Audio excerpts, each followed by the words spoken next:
Good afternoon. Welcome to Patriots Nation. I'm hanging out with my co-host Traci Belmonte. I'm Mike Closer. How are you doing, and how has your month been so far in the new year? I am freezing. It is cold. If you've ever watched Goodfellas, there's a character named Frankie Carbone, and he meets his demise by freezing to death in a meat locker. That's how it is here in New York today. It is 5 degrees, and the wind chill is minus 16. So it's Yes, it is Frankie the same Carbone here. Yes. cold.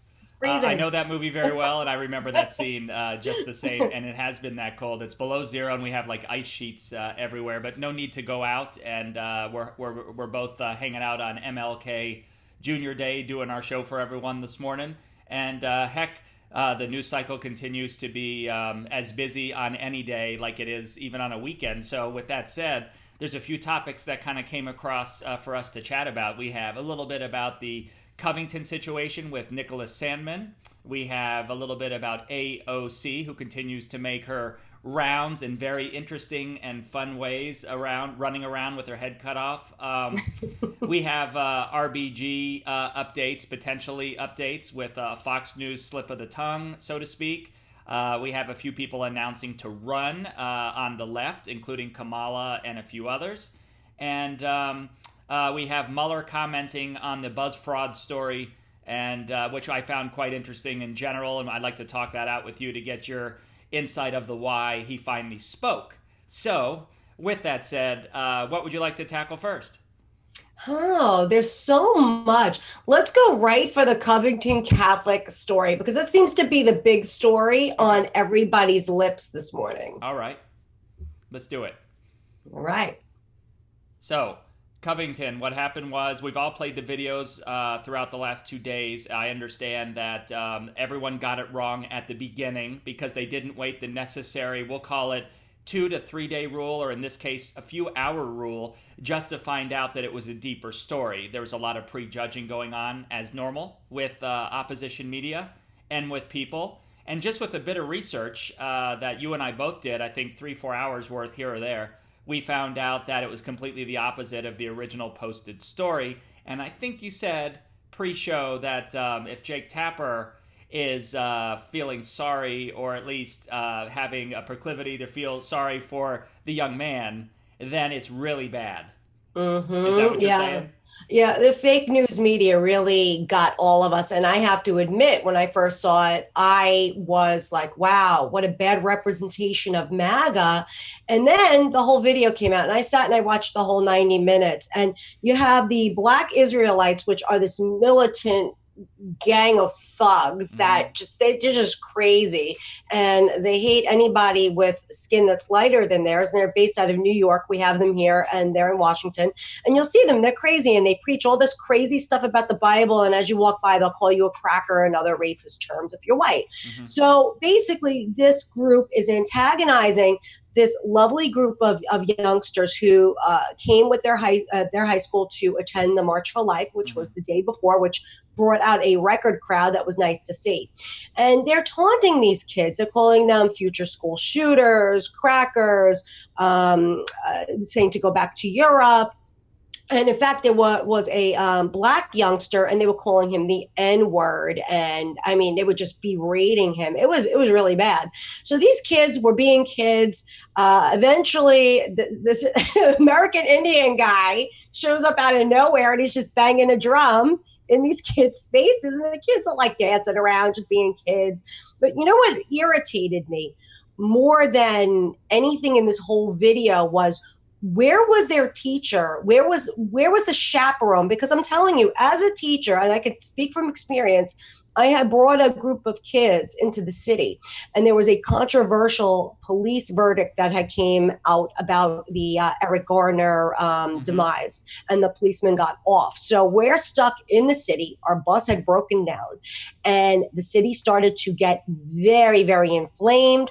There were people going up into my kids' faces, yelling at them. And my instruction to these kids was, look straight ahead, keep walking, walk away from somebody. If they come up to you, do not say anything back to them, because your first duty is for the safety and security of your students. So if some stranger came up to my student banging a drum in their face, that drumstick would have been where the sun don't shine. You know what I'm saying? Like, Mm-hmm. your first duty is to protect these kids. This child, Nicholas Sandman, he should not have been put in this position because the left got that little piece of video that they wanted, where this kid is just trying to, diffuse the situation, look straight ahead, kind of smile, not say anything, not breathe.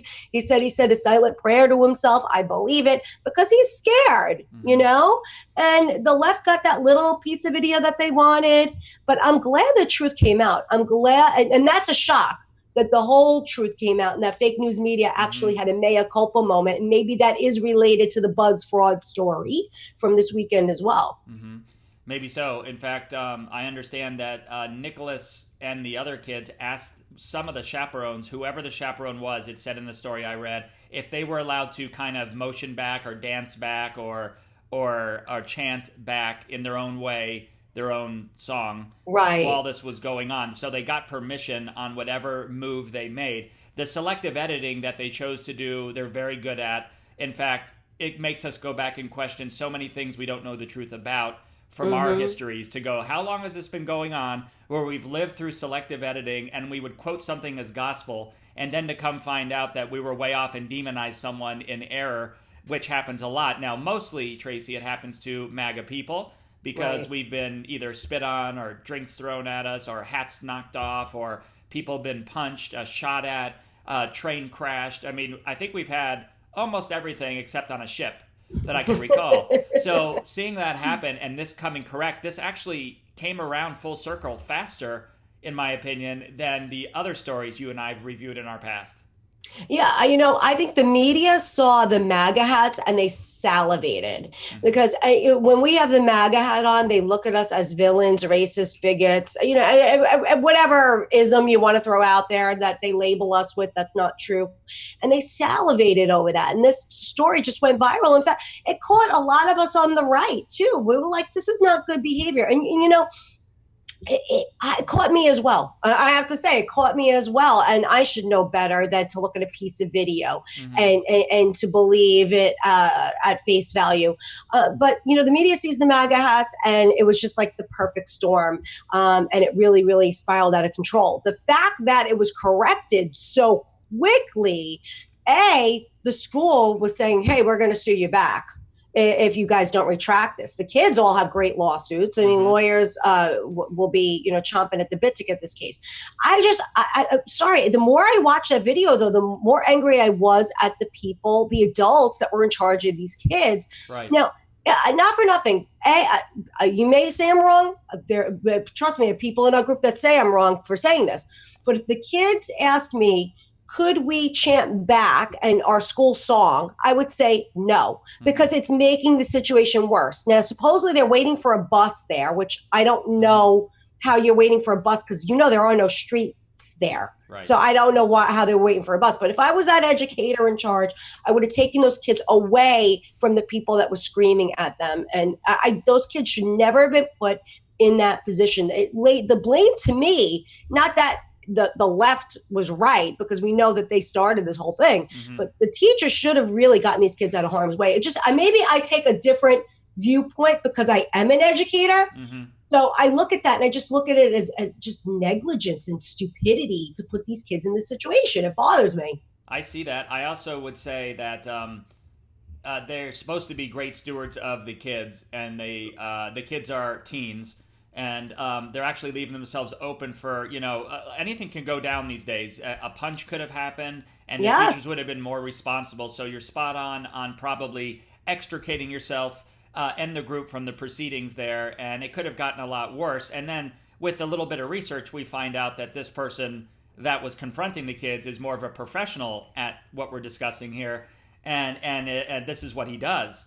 And but yet at the beginning we felt sorry, I think momentarily, for this old man, and then I think, Yes. I see the red MAGA hats, and I always think pride for the country, right? And then we have other people that have this this weird this odd reaction when they see it, and like you said, they make racist and bigot and all that, right? And then if you just confront them with regular dialogue and say, just give me any example possible, just one, Even when people in Congress have said it, like the Ilhan Omar had said something about racist statements by the president, I still challenge anyone to give me the one we can review and sit down as a complete American United States group and have a discussion on the one that bothered them. And to this day, Traci, I still haven't heard the one that would have been so bothersome to anyone. And by the way, it's nothing, anything that President Trump said, I would say to my grandparents and be proud of. So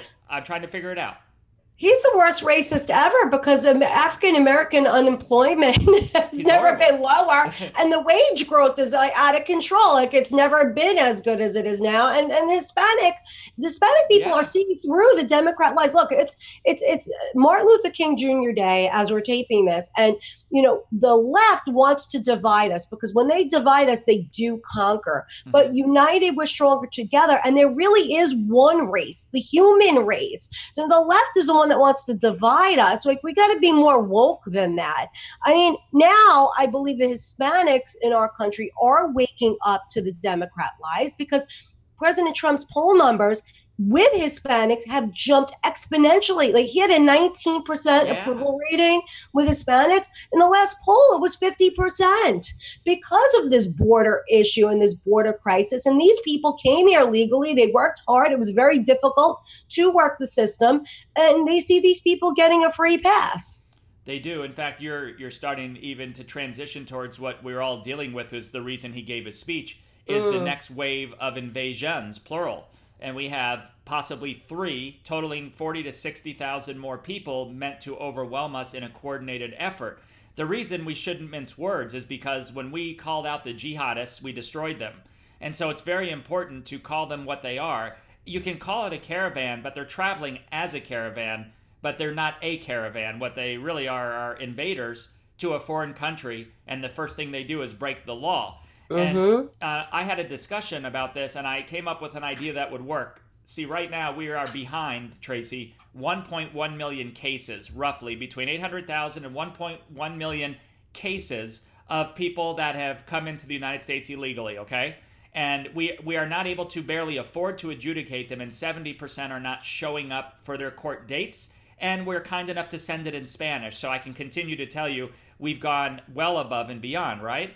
Right. So then I said, well, Correct. what would be the next best thing? And I thought, why do we adjudicate cases for someone who's not a citizen and broke the law by crossing the border? They should be not adjudicated and maybe put on our a Guantanamo type place, treated fairly, contact their country of origin until they're identified and added to our database. Then they can be returned to where they came from at the expense of that country. And then we finally have them in a central database, which, by the way, with the catch and release program, they were only required, Traci, to write down a name, not their name, a name. So in most cases, we don't keep record of these actual people. What are your thoughts in general, since that's our next topic, about the waves and some of what I said?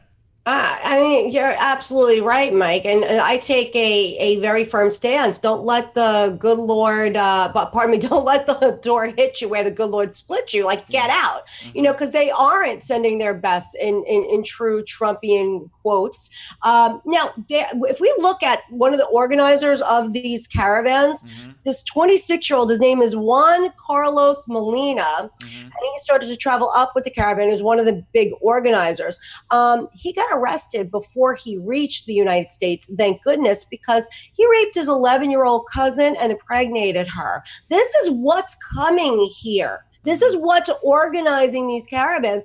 And these Democrat lawmakers that are pushing these sanctuary policies, for the life of me, I don't understand why we don't have an attorney general that's not suing these states and these mayors and these governors because it's in direct violation with Code 8, Section 1324 of federal law. You cannot aid and abet a federal, pardon me, a illegal alien.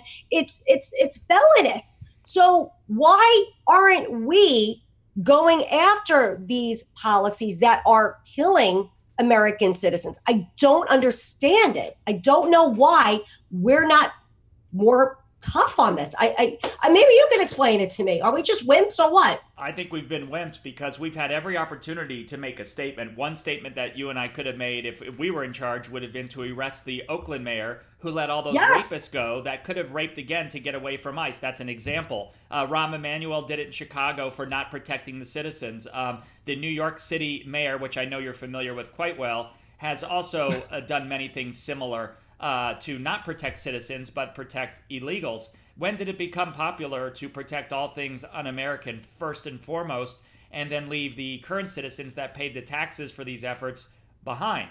So I think we are wimps in this case, and I think the heavy hand, like we did with ISIS, is so important to set a standard, and if we don't, we'll be walked all over. And I do feel on this subject, President Trump was treading lightly. He was given the Oval Office address, then he visited the border, then he spoke to the American people, and he offered DACA one more time because the Supreme Court delayed their decision on it. Right. So basically, they're temporarily protected but not citizenship. So he basically gave them everything they wanted, and they're still unwilling to come to the table. So they only get so many more days, or whatever the time frame is, and then the hammer comes. That should include a shutdown of the border, and the building of whatever structures and things that need to be put in place, and complete that in the fastest, shortest span in the history of building to prove a point that it was necessary and force them to the 26 ports of entry. What do you think?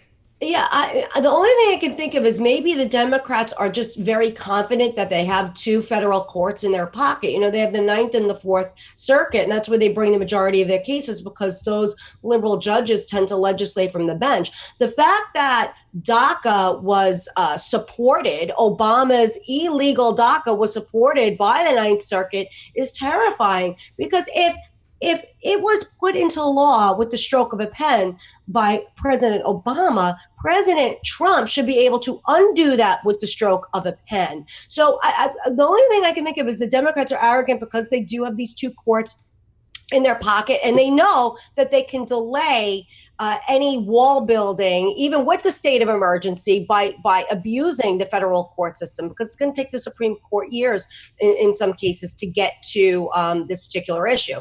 And we were talking before we went on, and you know that I am not a huge fan of state of emergency. And I think that this is why Donald Trump is exhausting his every single option. He knew the Democrats were going to say no deal to his speech that he gave on Saturday, which was way too generous, in my opinion, for 5.7 billion measly dollars to build a small 200 and some odd, section of fence. I mean, he's being extraordinarily generous, but it was brilliant because he did put the shutdown and the onus of it on them once again.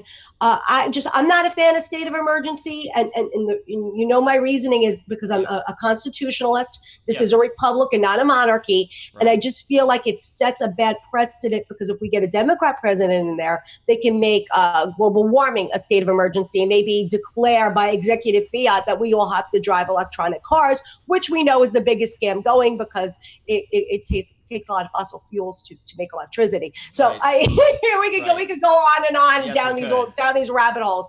But now the onus is back on the Democrats. So the way Trump has done this is just masterful. Really, really masterful. And I understand your comment about state of emergencies or even martial law commentary. Even for a temporary moment in time, there are uses of it where there are end arounds. He hired 17 attorneys to look at every up and down, left and right opportunity here, that there are ways that the court cannot prevent it. So my example would be that President Trump, if he's doing art of the deal type thinking, he would have already negotiated the price of the steel through the Army Corps of Engineers.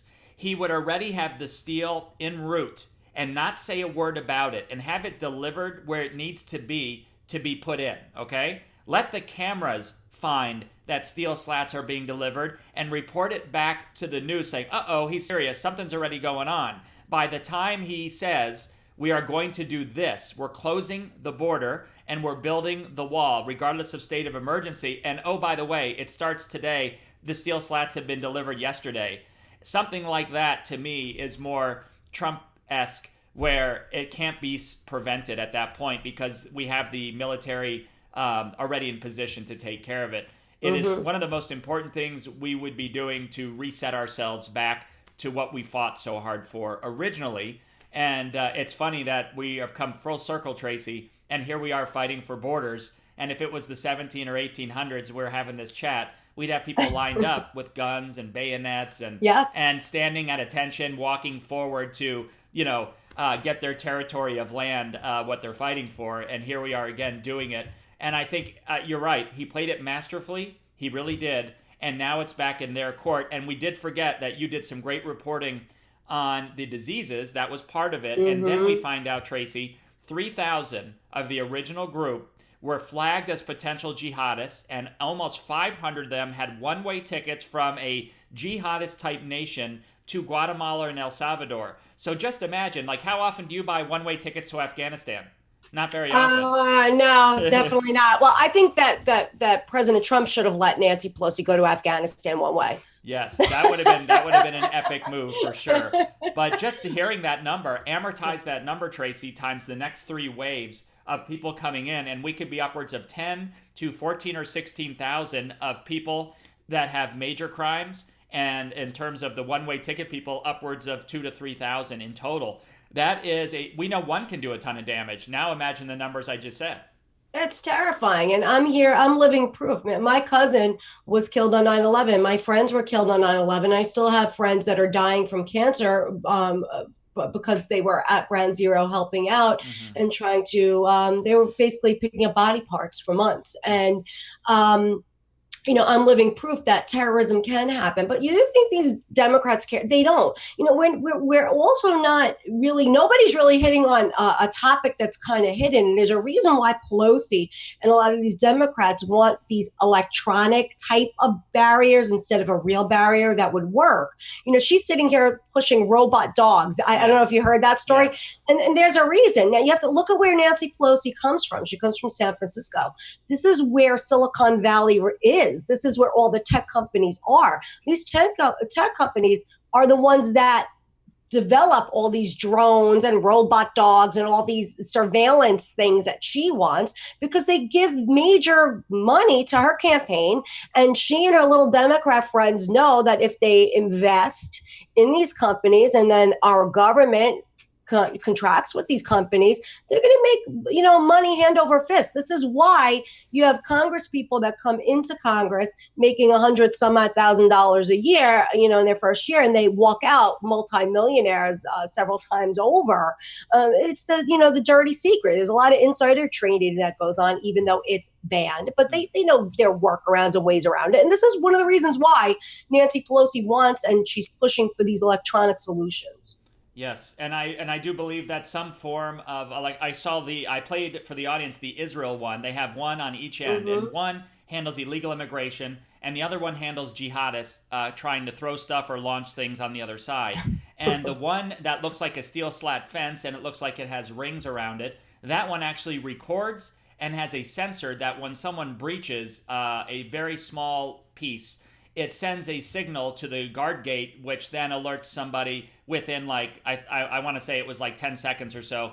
But they're basically tracking it on video and the whole thing. So they're not going to get away. So that's an example of smart thinking, but yet still having human interaction with the process and steel slats. And so on some of this, I can see it. What she's proposing is more of a monitor where you're just saying, I'm only a monitor. I'm not an actual person that's going to do anything about it. I'm just looking.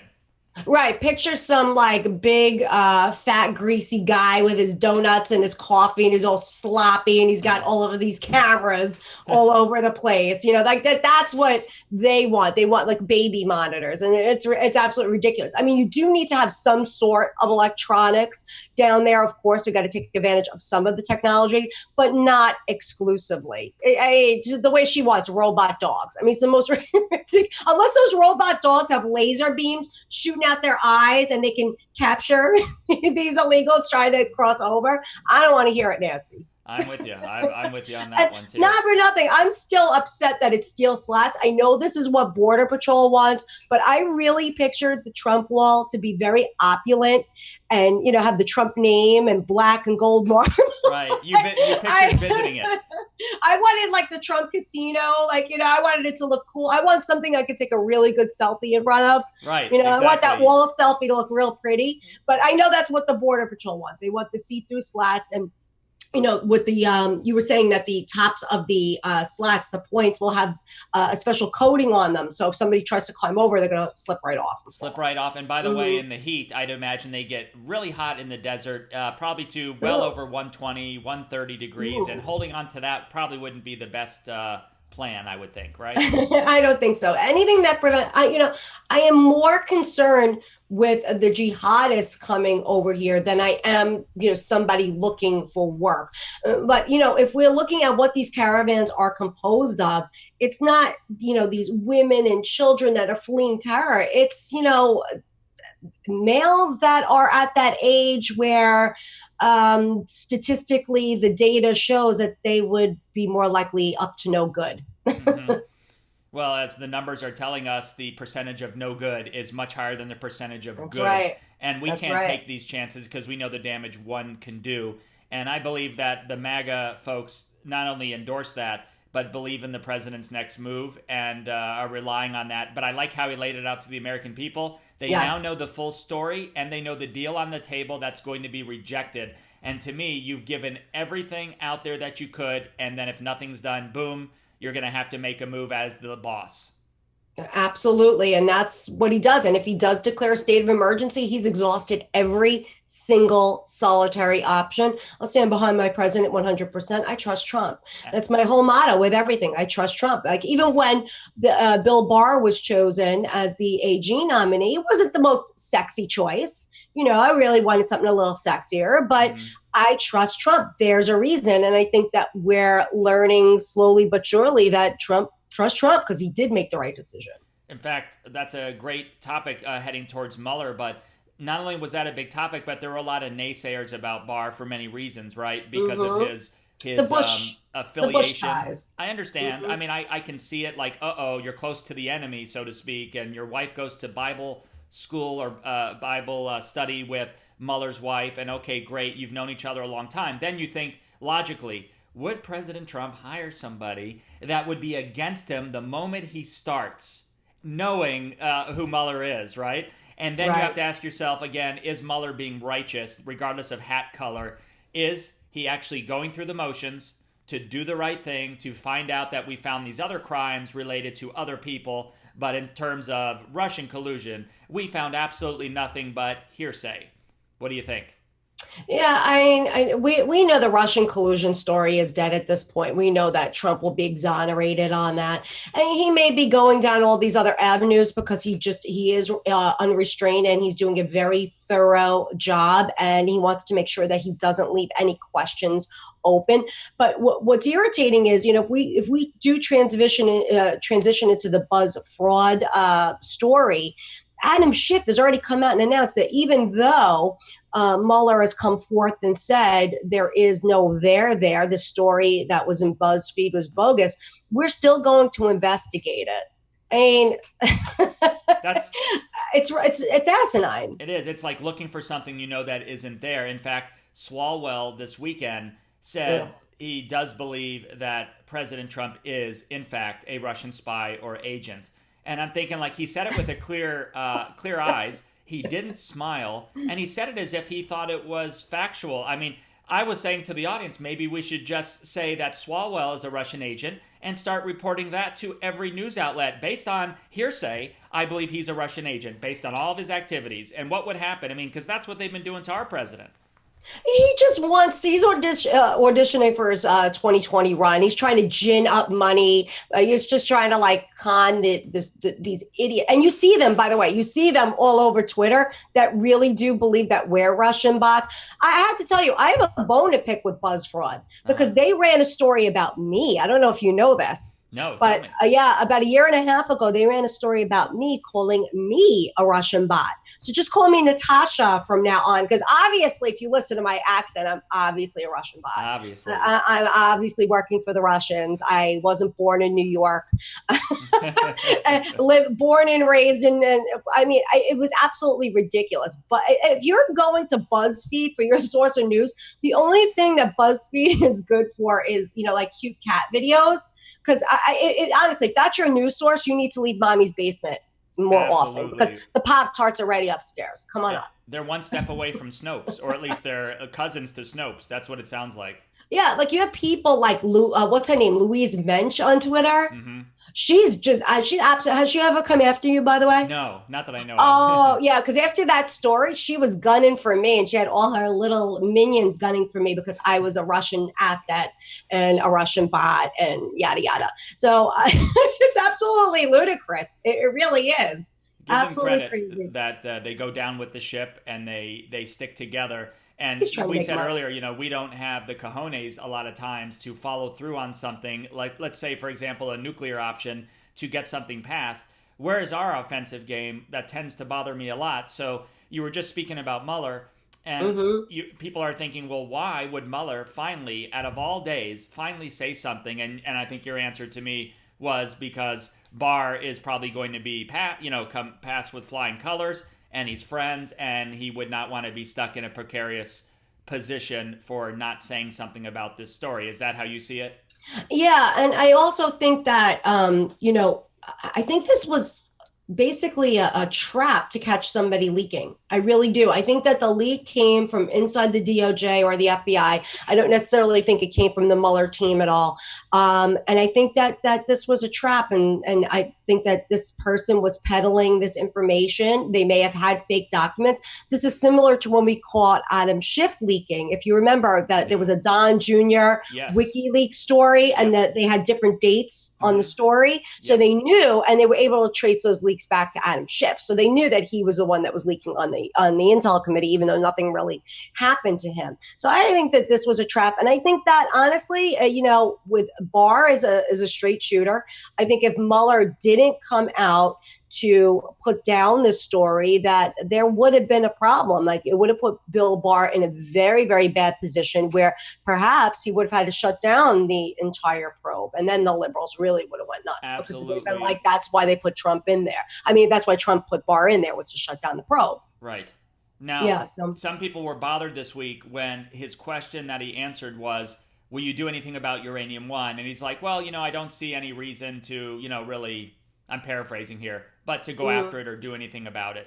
He didn't say no, and he didn't say yes, and that bothered people. And I said, really, why would it bother you? First, if you were hiring for that position, why would you show all your cards? You could word something very strategically and go, I don't believe that's on my agenda, according to what I saw left from after speaking to Matthew Whitaker. I believe that wouldn't be even on our agenda list, and I don't see any reason to take a peek at that today. I would answer it different, and he did. He answered it open-ended, but people took a bother to that, and I said, to the contrary, I felt very comfortable that it was a non-answer answer. Yeah, I dated an attorney. I'm not an attorney, but I play one on TV. And I dated an attorney, and I used to call them lawyer answers. When you ask a question, you're never going to get a straight answer. They give you lawyer answers. And that was a lawyer answer. That was actually a pretty perfect answer, if you ask me, because he did leave it open-ended. It sounded like a no, but it wasn't. So that's the lawyer answer. I think you're right. Now, I never was a slow walker person. But no, after Mueller making a decision to make comment, to right this horrible, egregious wrong, he did it for specific reasons. And I don't know if it was just about Barr or he sees something deeper going on and he's being righteous. He sees society has really flipped on this stuff, and is searching every high and low to find a Manafort crime that has nothing to do with President Trump. And they never would have found these things if it wasn't for this investigation, as you know, into Russian collusion, correct? None of this would have been found. Right. We don't know what he has. Like, I'm really, really interested to see the report. And by the way, the report doesn't ever have to become public. Nope, it does not. Just a summary from him.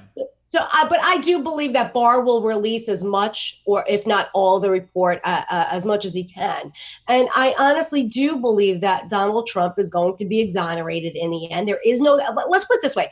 If there was anything that Donald Trump anything pardon me, let me rephrase that. If there was anything that Donald Trump did, it would have come out way before now. Way before now. Are you kidding me? He was investigated every which way, 9 ways till Sunday by Hillary Clinton's campaign and the DNC. They were looking for something to get him on. If there was anything, it would have come out way before now. There's nothing there. Oh, it would have come out because they would have stopped him. They would have said, we must stop this man. He's a spy, obviously. And look at what we found. So that. And our side, too. Our side, too, Mike. Our side. We had so many never Trumpers that did not want Donald Trump to be president, and including some people that speak in favor of him now. Like you have someone like, let's say like that he won over Orrin Hatch, for example. I know he was retired, but you remember Orrin Hatch did not want Donald Trump. And there were a lot of people that were like Orrin Hatch that really grew to love Donald Trump and the job he did. So there were a lot of people looking for something to get Donald Trump on because they wanted Ted Cruz. They wanted Ted Cruz to have the nomination. Right. And do you think that it should be cleaned up and finished by March-ish, if you were guessing, based on the fact that sentencing in March is taking place for some people, for Cohen? Cohen's not going to tell him anything new, maybe to lighten his sentence, which, by the way, they don't have to lighten his sentence at all for being a slime and a sleaze and for breaking an attorney-client privilege, as etc. So do you have any thoughts that it will be done well prior to the next cycle of elections that are beginning now? No, because every time I make a guesstimate or I hear something, it's wrong. Because we like I said, we don't know what they have, and they could even have information that's bad on some of the Democrat players. We really don't know what they have. In fact, what really bothers me is if you look historically, when Ronald Reagan was president, the Lion of the Senate, you know, the one that killed the girl in Chappaqua, right? Yes. Remember that Yes, Senator Kennedy? Yes. He actually did collude with the Soviets to try to get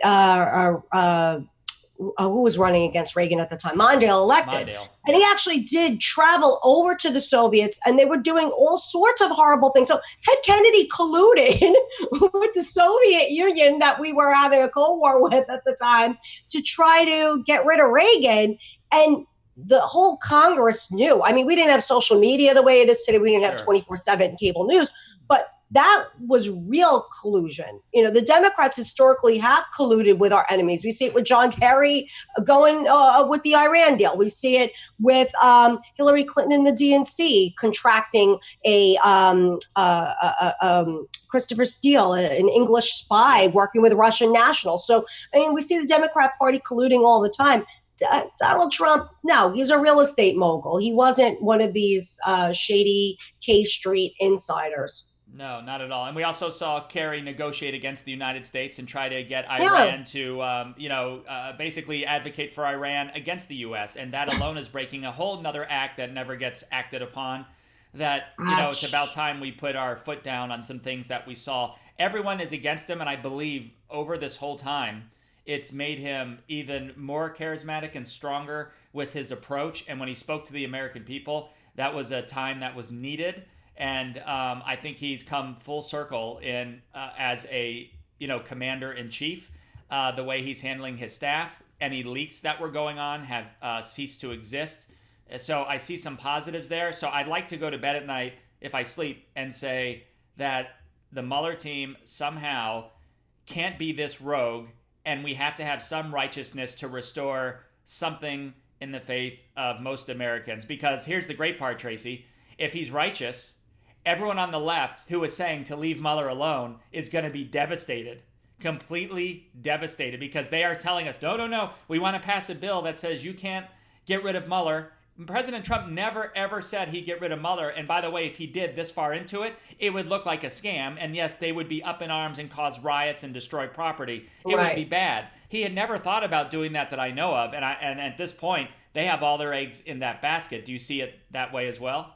Yeah, absolutely. And it's going to, just like every other dirty trick that they tried, because we have God on our side. And I really believe that God does have his hands over Donald Trump, protecting him. It's going to reverberate back on them like it always does. Just like now, Trump, with his fake news mantra.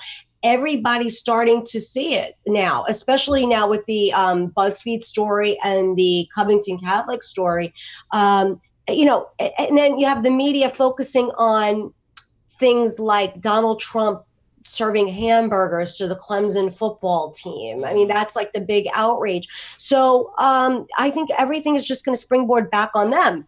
It would be really sweet justice for Mueller to completely exonerate Donald Trump and Donald Trump Jr. because they bring up that meeting that was a nothing burger with Natalia Veselnitskaya. Yes. Okay. Talking about the Majinsky Act. I mean, it just absolutely, all of it's ludicrous. Michael Cohen, it's like he lied to Congress. He is a known scumbag. Yep. Nothing that he says, he can make up all the lies that he wants to make up in the world, but nothing he says is going to hold any weight. But yes, will the Democrats use a Michael Cohen to try to sway the court of public opinion against Donald Trump by having him testify publicly about Stormy Daniels and yada yada? Of course they will. And they're going to do nothing but it's going to be one fruitless investigation after another fruitless investigation. And it's going to look really bad. The Democrats are overplaying their hands big time. They are. And you know that because of breaking attorney-client privilege, that would be challenged in the Supreme Court. So hypothetically, pretending that there was some type of evidence that he said he gathered during that in a recording, for example, the attorneys on President Trump's side would call for a stay of that information to be released. It couldn't be used in court. It would probably end up in the Supreme Court. I'm not a lawyer, but you can see that the sacred bond that we agree to with our doctor and with our lawyer, when you exchange money and fill out those forms in HIPAA with your doctor, you are golden that person is either is authorized to share or is not authorized to share information with anybody at all. And that's held sacred. And I believe that is a major thing that could hit the Supreme Court if there was anything there. And I don't believe there is, but still, the thought of it is scary. Yeah. Mike, what was the big tape that came out of Michael Cohen, the bombshell? Oh, he said, give Stormy Daniels a check, or not Stormy Daniels, Karen McDougal a check so that we can keep a record of it and get me a Diet Coke. I mean, that was like the big review. If that's like the worst thing that you have, because he's trying to make it like on the up and up. He wants a record that this woman got this payment. That's your bombshell? They haven't had one. Give me a break. There's nothing there. If there was anything there, it would have come out 3 years ago. I agree. So when I go to bed tonight, I will say it to myself like I do, that Mueller is going to be righteous and he's going to devastate everyone with the lack of news. And I believe it. Then probably report that we did find these ancillary things with people and here's the list of them. And that's what we found during this case, but nothing to do with Russian collusion. And he'll be done after spending how much? 20 plus million? Oh, more than that by the time we're done. But I believe it. I believe that Mueller is now. Don't get me wrong. I don't like the people on Mueller's team. I don't like that they went after Paul Manafort. I don't like that they went after George Papadopoulos. I think it's absolutely ridiculous because there are two standards of justice. If you look at the way Hillary Clinton and Huma Abedin and Cheryl Mills were treated compared to the people that were more associates of the Donald Trump campaign. Right. And I don't like that aspect of it. But I do believe that Mueller's just going down every single rabbit hole that he can. It's going to be very thorough. And the report is basically going to say maybe there was some bad judgment executed by hiring a Paul Manafort because, he was championing Ukraine or whatever. But there's nothing there as far as Donald Trump being a Russian agent or anything else. I agree. I certainly agree. And I know that this will be a time. I mean, I do look forward to putting that to bed and getting on to the next cycle of elections and hopefully getting a nice report that shows some of the fraud that took place in the last set of elections that's righteous also. I would like to see that come to fruition well prior to the next election cycle. But as we're talking election cycle, there is a gift that keeps on giving over the last few weeks, and that is AOC, which is her Twitter call sign, Alexandria Ocasio, I'm supposed to roll it off my tongue, Cortez. And boy, she gets herself forced into the news at least once to twice a day already as a young whippersnapper. But there is something to what she's accomplished. What are your thoughts on her and what you've kind of seen over the last 2 weeks? I have to say, I have to laugh because she had put out a tweet in support of Cardi B because Cardi B, the stripper Mm-hmm. rapper, was coming for Tommy Lahren on Twitter, which Mm-hmm. is like hilarious. And Cardi B had said she'd walk Tommy Lahren like a dog, whatever that means. Imagine if Tommy Lahren had said that to her. Like there would be, forget it, there would be Covington Catholic High School worthy sniping at her door. But Right. not for nothing. So AOC puts out this support for Cardi B tweet and sounds so uneducated, like she's a teeny bopper mean girl. And she's saying how she's from the Bronx, the Cardi B's from the Bronx. It's like, first of all, girl, you're from the richest suburb in the whole United States because you are from Westchester. So stop pretending that you're Jenny from the block. You're Mm-hmm. not. And not for nothing, she puts out this tweet like she's so big and bad and tough. Laura Loomer, our little Jewish girl from New York, who we love Mm-hmm. because she's just like fearless. She tries to confront her, not in an aggressive way, but she tries to confront her at the Women's March. And she's asking her questions about how the Women's March is basically connected to anti Semites. Oh my God. You have to look at this video if you haven't seen it I already. have. AOC looks terrified and she runs away with her bodyguard, who, by the way, is carrying a gun. So Uh-huh. when AOC starts coming out against, guns and supporting gun control, she's got to tell her bodyguard to give up his first. But she looks terrified. You can't even take on little little Laura Loomer is like a 90-pound little Jewish girl from New York, and you can't even take her on, Miss AOC from the Bronx. Give me Give me a break. And we need those guts on our side. Where has it been that, it takes, we don't have many people like a Laura right, Loomer that represent us. We have some people that are good researchers. We have some people that are steadfast, but we don't have those clawing, scratching fighters that you want to prop up and to take lead of the party. And AOC, though, is here for a reason. She's here because she did some work and mastered social media in a way that our candidates in your city or your state were unwilling to do the work. And so I don't like her policies or what she stands for, but she did do things that others did not do. She scares me though. Like there are a lot of people that write her off and say she's a ninny and she's an idiot and she's stupid and she's and she is all those things. And her ideologies are like out of control. But she's charismatic. She's cute. I happen to think she looks like a horse face, but there are a lot of people out there who think she's a hottie. To each their own. I really do. I'd be honest. If somebody's like, hot on the left, it never happens. But I guess she's cute to some people. So she's charismatic. She's cute. She speaks like these young kids. She speaks very like Mean Girl, Valley Girl type. And she resonates with these kids. And that's dangerous because right now, in this generation that's coming up, socialism is considered cool. And they write about how capitalism is bad on their $1,000 iPhones, sucking on their $6 cafe macchiato soy lattes and avocado toast. So, she is charismatic and she does speak to them and she popularizes this ideology of socialism. And to me, that's where she's dangerous. If she were running in the presidential primary, I guarantee you she would get really far. She would be the new Bernie Sanders and it'd be like, feel the AOC. Well, that doesn't sound good, but you know what I mean. I do. I do think, though, that the cabal is so strong on the D side that they would pull her towards center. So even if her or someone like her got somewhat far with that approach and the socialism apart, there's no way that they would let someone that far left take the lead role, because you need to mix it up in the D party. You either need to have a male candidate with a Hispanic or black VP, or you need to have a female candidate with a something else. They can't do it. They have to choose that way. That's what they must do. They owe that to their base. That's what they preach. There are a lot of whispers. Look, the Democrats that are coming out running for president, a lot of them have been auditioning since last year. If you watch any of the Senate hearings, you've seen that with Booker and Kamala Harris, who just came out today, and then that's that she's running.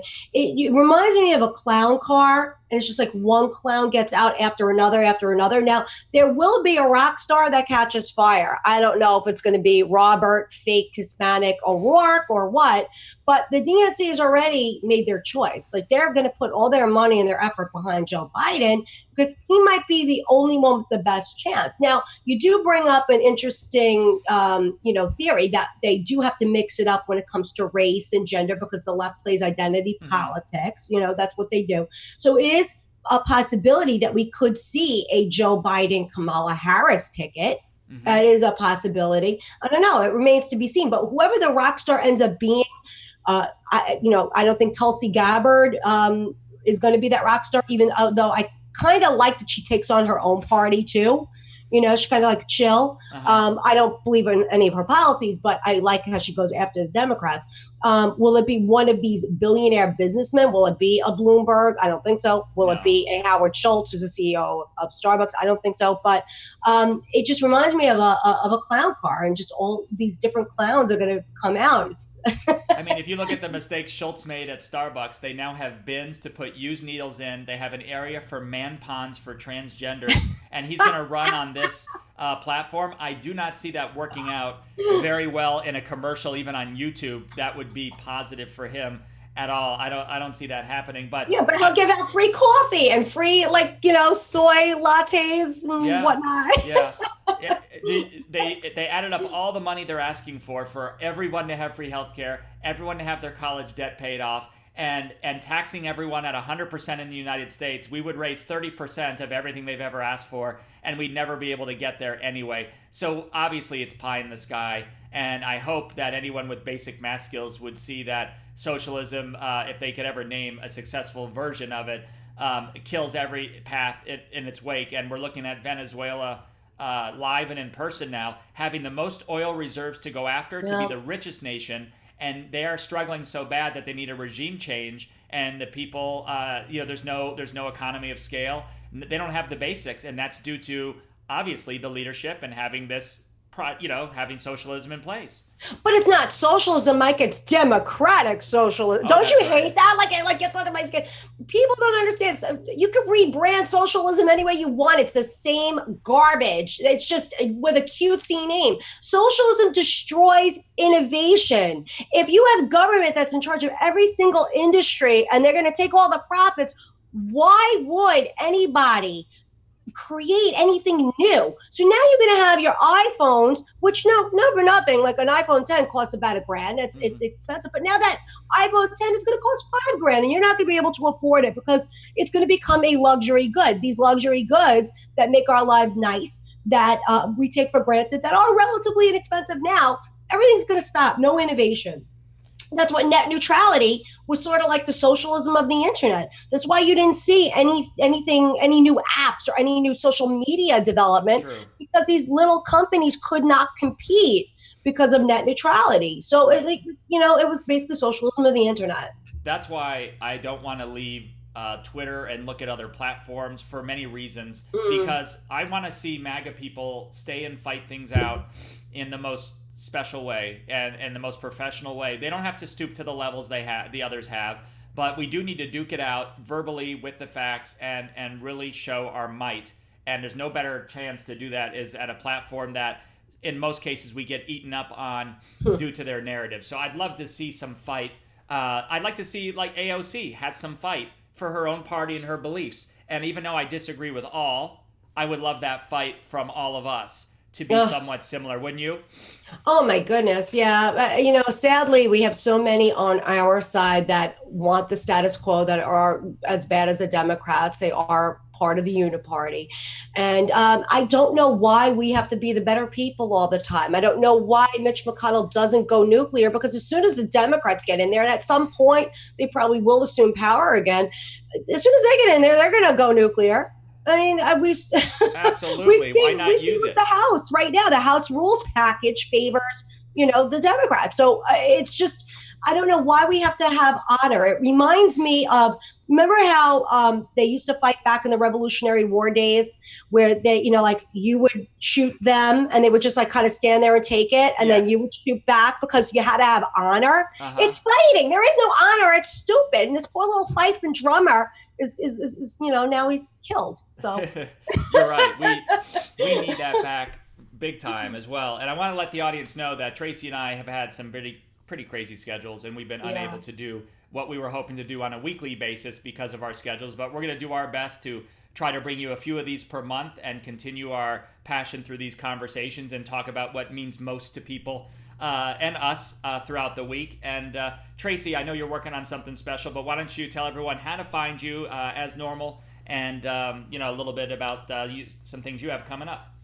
Yeah, I'm working on a book. I hope to have it out by the end of April, beginning of May. It's a lot of work. So anybody that's out there that has written a book and has not had a ghost written for them, man, I give you kudos, because I've rewritten the same 20 pages about 6 times. So it's a lot of work. So I hope to have that out, and it's going to be very timely and very relevant for the 2020 election. And it's going to be a go-to guide for many people for the election. That's all I'll say about that. Because, if I give that away, somebody's going to ghostwrite it in 3 days. So that's all I'll say about that. That is But so it's a good idea. It's a good idea.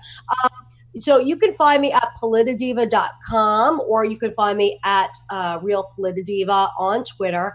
I have a page with you on there, Mike, so you can find all of Mike's periscopes and everything that Mike is doing, as well as the other people that I work with, because I work with Ann Vandersteel, I work with Hublette, Rihanna Dilly, Deanna Lorraine, so and our producer James R. On there as well. So you can find all of our shows, a nice little concise listing for you. Very nice, and thank you for adding that page too. Congratulations on what you're working on. And thank you. I can be found on Facebook, on Twitter, and on Periscope at The Best Closer. You know when I'm on. And Traci and I will be back with another episode, hopefully in the next week or so, give or take on our schedule. And we so appreciate you watching today, and have a great rest of your week, everyone. Take care, Traci. Bye-bye. Thanks, Mike. Bye-bye.